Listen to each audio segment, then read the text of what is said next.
Крыму хотят созвать Курултай крымско-татарского народа. С такой инициативой выступил председатель Сакского регионального меджлиса, член Совета при президенте России по межнациональным отношениям Эскендер Белялов. По его мнению, у крымско-татарского народа должен быть представительный орган.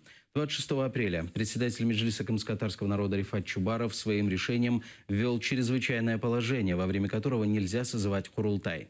В противном случае процедура будет нелегитимной и его результаты не зачтутся.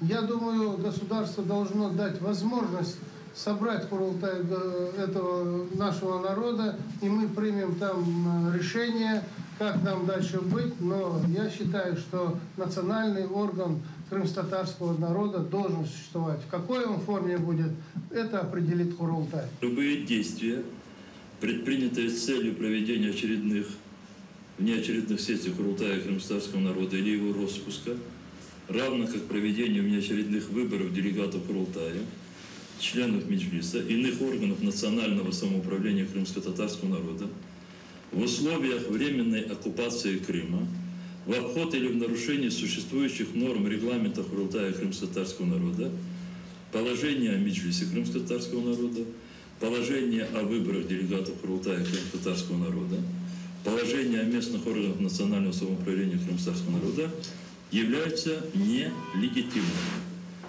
За це рішення проголосувало 23 члени Меджлису крымско-татарского народа.